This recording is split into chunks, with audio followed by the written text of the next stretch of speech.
Hi అండి. Welcome to our channel. ఈరోజు మన వీడియోలో హై ప్రోటీన్ దోసని చూపిస్తున్నానండి.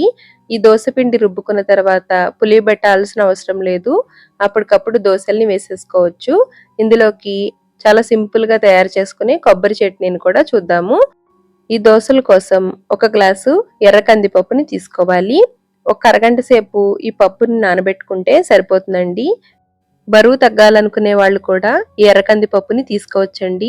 ఇలా నానబెట్టుకున్న కందిపప్పుని నీళ్లు లేకుండా మిక్సీ జార్లోకి తీసుకోవాలి.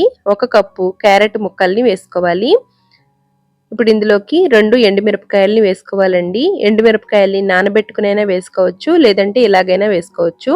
రుచికి తగినంత ఉప్పు వేసుకుని 1/2 టీ స్పూన్ జీలకర్ర, కొద్ది కొద్దిగా నీళ్లను వేసుకుంటూ పిండిని రుబ్బుకోవాలి. కన్సిస్టెన్సీ ఈ విధంగా ఉండాలండి. మరీ జారుగా అయినా కూడా దోసలు సరిగ్గా రావండి.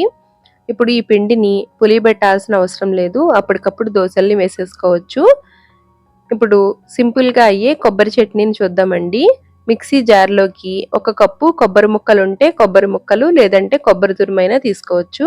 కారానికి తగినట్లుగా పచ్చిమిరపకాయల్ని నూనెలో వేపి తీసుకోవాలి. కొద్దిగా జీలకర్ర, ఉప్పు, నీళ్లు వేసుకుని రుబ్బుకుంటే కొబ్బరి చట్నీ తయారవుతుందండి. చివరిలో ఈ విధంగా పోపు పెట్టుకుంటే చాలా బాగుంటుంది. స్టవ్ మీద పెనం పెట్టుకుని పెనం బాగా వేడైన తర్వాత దోసల్ని వేసుకోవాలి. చుట్టూ కొద్దిగా నూనె వేసినట్లయితే అంచులు కరకరలాడుతూ ఉంటాయండి. వేడివేడిగా తింటే ఈ దోసల రుచి చాలా బాగుంటుంది.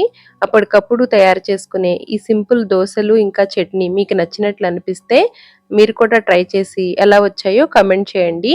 ఈ వీడియో మీకు నచ్చితే లైక్ చేసి మీ ఫ్రెండ్స్ అండ్ ఫ్యామిలీ మెంబర్స్కి షేర్ చేయండి. మన ఛానల్లో చాలా రకాల బ్రేక్ఫాస్ట్ రెసిపీస్ ఉన్నాయి. వీలైతే ఛానల్ పేజ్ని ఒక్కసారి చూడండి. ఛానల్ని సబ్స్క్రైబ్ చేసుకుని పక్కనే ఉండే బెల్ బటన్ క్లిక్ చేసినట్లయితే నేను వీడియో పెట్టిన వెంటనే మీకు నోటిఫికేషన్స్ వస్తాయి.